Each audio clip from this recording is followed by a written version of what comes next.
एक एक तस्वीर आपके सामने हम रख रहे हैं आपकी टीवी स्क्रीन पर कि किस तरह से वहां पर तैयारियां जारी हैं। और ये तिरुपति की तस्वीर हम आपको दिखा रहे हैं। देखिए, बालाजी मंदिर से ये लड्डू पहुंचे हैं और इस बात की जानकारी खुद राम जन्मभूमि तीर्थ क्षेत्र ट्रस्ट की तरफ से साझा की गई है। ये लड्डू जो कि भगवान रामलला के भोग के लिए पहुंचे हैं। तो ये तिरुपति बालाजी मंदिर से ये अयोध्या लाए गए हैं लड्डू। आप देख सकते हैं इन तस्वीरों में अलग अलग जगहों से उपहार आ रहे हैं। कहीं रामलला के लिए धनुष बाण भेजा जा रहा है, कहीं लड्डू भेजे जा रहे हैं, कहीं मिठाई भेजी जा रही है। और अब ये तस्वीरें हम आपको दिखा रहे हैं।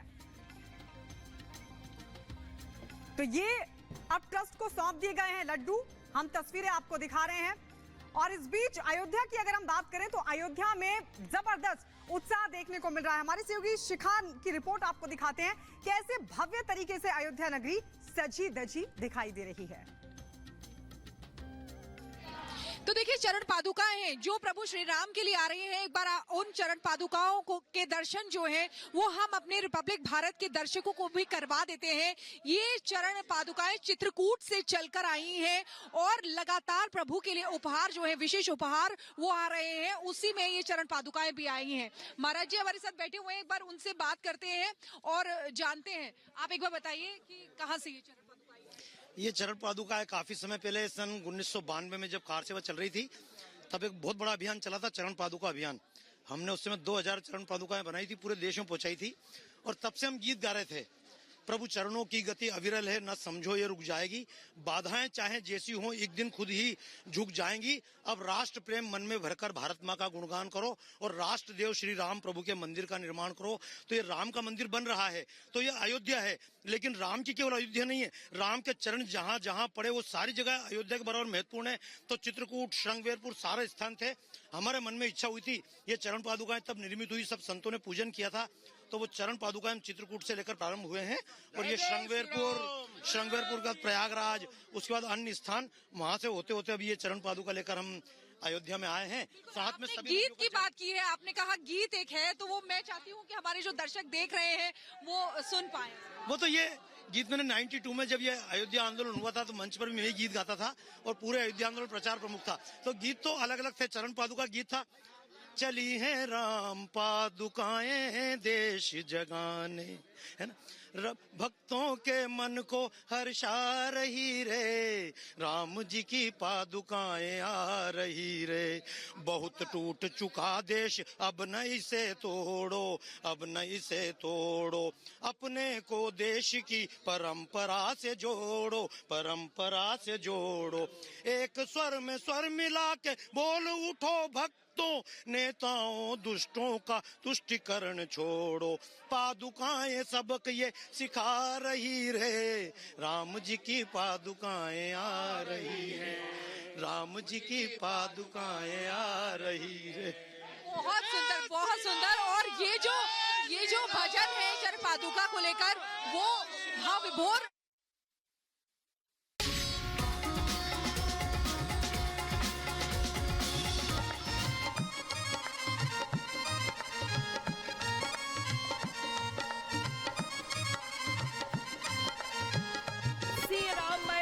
जानी करो प्रणाम जोरी जग पानी।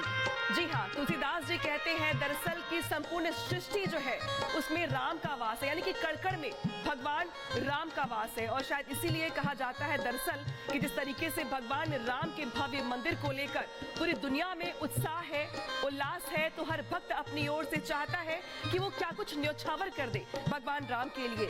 और शायद यही वजह है कि देश के कोने कोने से, या यूं कहे तो दुनिया भर में भगवान राम की धूम दिखाई दे रही है। देश के कोने कोने से चाहे राज्य कोई भी हो, कोई लड्डू लेकर आ रहा है, कोई सोने चांदी के वस्त्र लेकर आ रहा है, तो कोई अपनी ओर से इत्र लेकर आ रहा है। यानी कि भक्ति के साथ जो भक्तों की भावना है वो भी भगवान राम के लिए दिखाई दे रही है। और इसीलिए एक दरबार तो अयोध्या में सजा हुआ है, तो दूसरा दरबार हमने यहाँ पर रिपब्लिक स्टूडियो में भी यहाँ पे तैयार किया हुआ है। और इस राम दरबार के जरिए यहाँ पे भजन होगा, कीर्तन होगा, बहुत सारी बातें होंगी और भगवान राम को लेकर जो उत्साह दिखाई दे रहा है और जो सियासत हो रही है उस पर चर्चा भी होगी। तो एक बार फिर से स्वागत करिए, हमारे साथ जुड़ गए हैं बीजेपी के 2 बार से सांसद, कई राज्यों के स्टार प्रचारक रहे मनोज तिवारी जी, और उनके साथ हैं हरियाणा के सुपरस्टार अमित ढुल जी।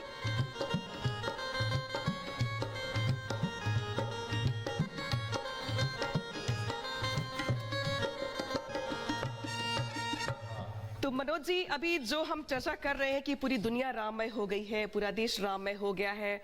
अब दुनिया के कई देश ऐसे हैं जहां पे छुट्टियों का ऐलान तक कर दिया गया है, अयोध्या को लेकर खास तौर पे। मैं सबकी भावना पूछ रही हूं, पीएम मोदी की भावना दिखाई दे रही है, वो यम नियम का तप कर रहे हैं, आपकी भावना कैसी है इस समय?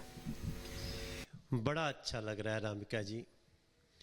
मुझे लगता है कि बड़े बड़े स्टूडियो, बड़ी बड़ी सभाएं, यहाँ तक कि हम जब किसी शहर में जा रहे हैं, कोई मिलता है और पता चलता है कि मैं अयोध्या जाने वाला हूँ, तो बोलता है मनोज जरा हमारे तरफ से सीताराम बोल दीजिएगा, राम राम बोल दीजिएगा। और यही नहीं, विदेशों में देख रहा हूँ कि दूसरे देशों के लोग जो हिंदी नहीं समझते वो भी राम जी के बारे में गा रहे हैं, और एक ही चर्चा है कि राम जी आ रहे हैं। तो हम लोग तो, हमारे साथ आपने अमित जी को भी बुला लिया। हमारी भावना तो ये है कि राम के थे, राम के हैं और राम के रहेंगे। एक बड़ा सुंदर गीत जरा गुनगुनाइए ना अमित जी। जय श्री राम, जय श्री राम, जय श्री राम कहेंगे। राम के थे, राम के हैं, हम राम के रहेंगे। राम के थे, राम के हैं, हम राम के रहेंगे। राम के थे, राम के हैं, हम राम के रहेंगे। पहले कहते थे खुद से, अब दुनिया से कहेंगे। राम के थे, राम के हैं, हम राम के रहेंगे। राम के थे, राम के हैं, हम राम के रहेंगे। राम के थे, राम के हैं, राम के रहेंगे। लेकिन कुछ लोग ये कह रहे हैं कि दरअसल ये राम के नहीं है, ये चुनाव के हैं, ये राजनीति के हैं, ये वोटों के हैं। क्योंकि ये कहने वाले वो लोग हैं जो न राम जी के कभी थे, न राम जी के हैं और न राम जी के कभी होंगे। उन लोगों के लिए तो राम जी काल्पनिक थे, उन लोगों के लिए तो राम जी थे ही नहीं। वो लोग तो रामेश्वरम सेतु पर भी प्रश्न चिन्ह उठाए। तो देखिए, अब तो ये बातें जो जो कह रहा है ना, वो समझ लीजिए कि अपनी राजनीतिक रूप से अपने अंतिम दिनों की गणना कर रहा है। हम तो, हमारे लिए राम जी राजनीतिक नहीं है, क्योंकि हम तो राम जी के लिए 1990 और 89 में भी हमने कहा था रामलला हम आएंगे, मंदिर वहीं बनाएंगे। तो ठीक है, एक पार्टी ने ऐसा व्रत लिया, भारतीय जनता पार्टी ने। दूसरी पार्टी ने कहा नहीं, ये काल्पनिक थे। अब आज अमित ढुल भी कह रहे हैं, दुनिया के सारे कलाकार जो बड़े बड़े फिल्मी गाने गाते हैं वो राम जी का गीत गा रहे हैं। और जो लोग कहते थे कि राम जी थे ही नहीं, वो कहते थे 22 को तो नहीं जाएंगे, लेकिन 22 के बाद जाएंगे। इसका मतलब उनको भी समझ में आ गया कि राम जी थे, राम जी हैं और राम जी रहेंगे। लेकिन अमित जी, ये जो गाना तैयार किया आप लोगों ने, इसके पीछे जो, हालांकि बहुत सारे सिंगर्स ऐसे हैं जो अपनी अपनी भावनाएं प्रकट कर रहे हैं भजनों के जरिए, कोई कुछ और गा रहा है, कुछ लोग भोजपुरी में गा रहे हैं, कुछ लोग अलग अलग भाषाओं में गा रहे हैं। आप लोगों के मन में क्या चल रहा था जब आपने लिखा कि राम के थे, राम के हैं, राम के रहेंगे? बहुत सालों से हम सुनते आ रहे थे कि रामलला तिरपाल में है, और जब ये घोषणा हुई कि आने वाली 22 तारीख को प्राण प्रतिष्ठा होने वाली है और मंदिर तो पहले ही बनने लग गया था, तो अंदर से ये आवाज़ आई थी। बहुत दिन पहले मैंने ये लाइन लिख के रख रखी थी, राम के थे, राम के हैं, राम के रहेंगे। और जब ये प्राण प्रतिष्ठा का गुंजन हुआ पूरा, तो ये गीत हमने पूरा किया। और फिर भाई साहब ने, और हमारे भाई हैं शीतल पांडे, अपना आशीर्वाद दिया। बहुत गजब का ये गीत बना और आज ये पूरा देश गा रहा है कि राम के थे राम और के मैं हैं। देख रही हूँ कि सोशल मीडिया पर जिस तरीके से इसको प्यार मिल रहा है वो भी बहुत अपार है। वो देखा होगा आपने जो जी, हमने एक रील बनाई, वो 5 मिलियन होने वाली है।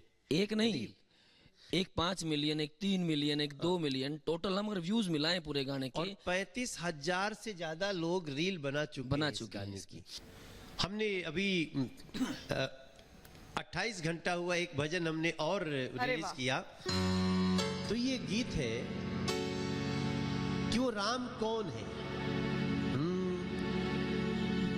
सूरज को देता है भीषण यगन, तारों को करता है जो रोशन। सूरज को देता है भीषण यगन, तारों को करता है जो रोशन। चंद्रमा को चांदनी और धरती को देता है प्राण, वो है राम राम राम, मेरा राम राम राम। ना होते श्री राम जीवन में मानो, न होती कथा तेरी मेरी। हम तो ये समझाना चाहते हैं लोगों को, ना होते श्री राम जीवन में मानो, न होती कथा तेरी मेरी। हरियाली कर दे मरुथल में राघव। राम वो है जो मरुस्थल में भी हरियाली कर सकते हैं। हरियाली कर दे मरुथल में राघव, हो अंगार फूलों की ढेरी। अगर फूलों की ढेरी के बीच में रावण है तो अंगार भी हो सकता है। इसीलिए कहते हैं यत्र तत्र सर्वत्र राम, हर जगह राम है। एक बहुत बड़ा कार्य किया है इस देश के संतों ने, इस देश के महात्माओं ने और मीडिया के चैनलों ने। मैं आप सभी को भी बहुत क्रेडिट देना चाहता हूं। मैं मीडिया पर सवाल खड़े रहते हैं लोग। मीडिया पर तो सवाल जिसके पक्ष में नहीं होगा वो करेगा, लेकिन मीडिया ने जिस प्रकार से लोगों का जागरण किया है, जिस प्रकार से इतिहास बताए गए हैं, यहां तक आज देखिए मुस्लिम यूथ वो आते हैं, स्वागत करते हैं। मुस्लिम बेटियां गीत गा रही हैं राम जी के, मैंने आपके चैनल पे देखा कहीं गाते हुए। तो कुछ लोग थे जो समझाने में कुछ लगे हुए थे, लोग जागृत नहीं थे, इसलिए वो समझाने में यत्र तत्र सफल हो जा रहे थे। चाहे आप हो या वर्तमान जो 2014 से बनी हुई नरेंद्र मोदी जी की सरकार है, और इस सरकार ने समर्थन किया उनका, जो समझा रहे थे पूरे डेटा के साथ। आज एक जागरण हुआ है। आज जब हम सुनते हैं कहीं बज रहा है कोई गीत, मेरी झोपड़ी के भाग अब खुल जाएंगे, राम आएंगे। मेरी झोपड़ी के भाग आज खुल जाएंगे, राम आएंगे। ये संसार में कौन नहीं गा रहा है अनामिका जी? अभी आपने ज्योति का जिक्र किया, पीएम मोदी भी सबसे अपील कर रहे हैं कि भाई 22 जनवरी के दिन आप राम ज्योति जलाएं पूरे देश में। और पीएम मोदी जो व्रत उपवास कर रहे हैं, ये तो आपने मतलब देखा ही होगा कि कहा जा रहा है दरअसल कि उन्होंने अन्न जल जो है वो अद्भुत है वो। ये जो इसको मत छोड़िएगा बातचीत में, इस पे हम लोग को थोड़ा सा दुनिया से मैं कुछ बातें कहना चाहता हूँ। बिल्कुल करिए। बहुत सारे मंदिरों के प्राण प्रतिष्ठा हुए हैं, तो उन प्राण प्रतिष्ठा करने वाली जो शास्त्रीय पद्धति है, जो सनातन विधि है, उसका जो पालन नरेंद्र मोदी जी कर रहे हैं, उसके लिए हम जितना भी उनका धन्यवाद करें वो कम है। अभी वो 11 दिन का जो व्रत है, जो सब लोग सुने होंगे, बट वो 11 दिन का व्रत क्या है? वो 11 दिन का व्रत है, वो जमीन पे सो रहे हैं, गौ माता की सेवा कर रहे हैं। भारत के प्रधानमंत्री के आवास में वैसी प्यारी प्यारी गैया, और ऐसा लगता है कि नरेंद्र मोदी जी का कितने जन्मों से उनका संबंध है कि वो उनके हाथ से चारा खाने में उनको क्या आनंद है। वो गाय माता और गाय माता से जो प्रेम है, ऐसा लगता है जैसे हमारे देश का प्रधानमंत्री गौओं की सेवा करके ही यहां तक आए हैं।